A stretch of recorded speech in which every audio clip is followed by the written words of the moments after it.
कहानी का शीर्षक रहस्यमय पहाड़ और अनमोल खजाना। बहुत समय पहले की बात है। भारत के एक दूर दराज इलाके में, जहां ऊंचे ऊंचे पहाड़ थे, घने जंगल थे और इंसानों से ज्यादा कहानियां बसती थीं, वहां एक छोटा सा गांव था, मिर्जापुर।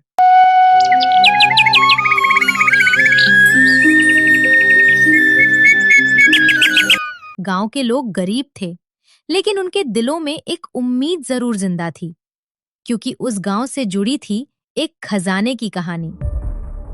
गांव के सबसे बूढ़े आदमी दादाजी रामदास कहा करते थे, उस पहाड़ के अंदर एक ऐसा खजाना छिपा है जो इंसान की जिंदगी बदल सकता है। लेकिन समस्या ये थी, जो भी उस खजाने को ढूंढने गया वो कभी वापस नहीं आया।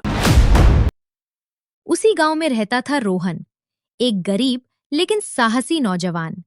उसकी माँ बीमार थी, इलाज के पैसे नहीं थे और पिता बहुत पहले दुनिया छोड़ चुके थे। एक रात जब माँ दर्द से कराह रही थी,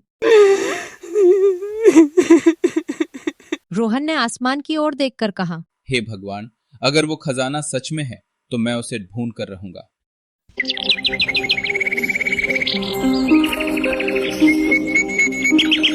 अगली सुबह रोहन एक पुराना नक्शा लेकर निकला। वही नक्शा जो दादाजी रामदास ने मरने से पहले उसे दिया था। नक्शे पर लिखा था, जो लाल पत्थर के नीचे दीप जलाएगा वही खजाने का अधिकारी होगा। जंगल गहरा होता गया, रास्ते डरावने होते गए।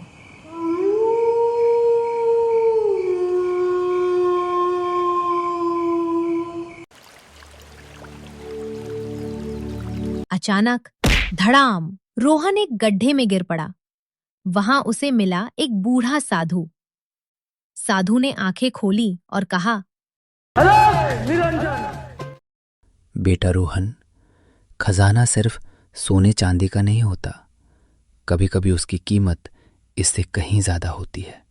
रोहन ने साधु की मदद की, उसे पानी दिया, भोजन दिया, खुश होकर बोला। और साधु ने कहा, जब लाल पत्थर मिले तो डर मत जाना और लालच मत करना। शाम होते होते रोहन उस पहाड़ की गुफा तक पहुंच गया। लाल पत्थर जैसा नक्शे में था, बिल्कुल वैसा ही। रोहन ने दीप जलाया। तभी भयंकर आवाज, गुफा हिलने लगी। सामने एक बड़ा सा दरवाजा खुला।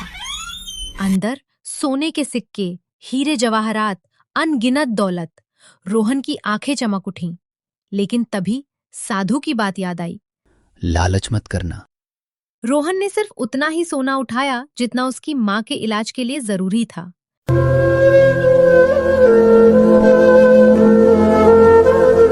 जैसे ही वो बाहर निकला, गुफा अपने आप बंद हो गई। गांव लौटकर मां का इलाज हुआ, वो ठीक हो गई। रोहन ने गांव के लिए स्कूल बनवाया, कुएं खुदवाए और सबकी मदद की। क्योंकि असली खजाना सोना नहीं बल्कि नेक दिल होता है। जो इंसान लालच छोड़ देता है वही असली अमीर बनता है। अगर आपको ये कहानी पसंद आई हो तो चैनल को लाइक, शेयर और सब्सक्राइब जरूर करें। फिर मिलेंगे एक नई कहानी के साथ।